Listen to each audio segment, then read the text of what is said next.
চলমান উত্তেজনায় ঘি ঢালছে জর্ডান, ঠিক যেন মুখে মধু অন্তরে বিষ।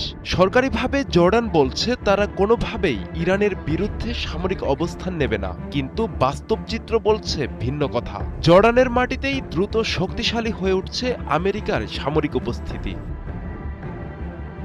জর্ডানের মুওয়াফাক আল সালতি এয়ারবেস এখন কার্যত মার্কিন বিমান শক্তির একটি অগ্রবর্তী ঘাঁটিতে পরিণত হয়েছে। এখানে মোতায়েন করা হয়েছে 24টি F-15E স্ট্রাইক ঈগল, 30টি F-35A স্টেলথ ফাইটার সহ A-10 থান্ডারবোল্ট আক্রমণ বিমান। এর সাথে রয়েছে ইলেকট্রনিক যুদ্ধ বিমান পেট্রিয়ট। আঞ্চলিক উত্তেজনায় পক্ষ নিতে চায় না। তাদের দাবি, এই সামরিক উপস্থিতি আঞ্চলিক নিরাপত্তা ও সন্ত্রাস বিরোধী অভিযানের অংশ। কিন্তু প্রশ্ন হচ্ছে, যদি জর্ডান নিরপেক্ষ থাকে তাহলে কেন তাদের ভূখণ্ডে এত বড় মার্কিন সামরিক শক্তি জমা হচ্ছে?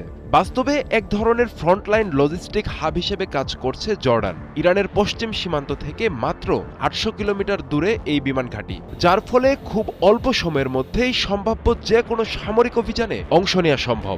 সামরিক বিশ্লেষকদের মতে এই অবস্থান আমেরিকাকে 3টি কৌশলগত সুবিধা দিচ্ছে। প্রথমত, ইরানের আকাশ প্রতিরক্ষার বিরুদ্ধে দ্রুত স্টেলথ হামলা চালানোর সক্ষমতা। দ্বিতীয়ত, সিরিয়া ও ইরাকে ইরান সমর্থিত মিলিশিয়াদের ওপর নজরদারি ও আক্রমণ। তৃতীয়ত, পারস্য উপসাগর অঞ্চলে সংঘাত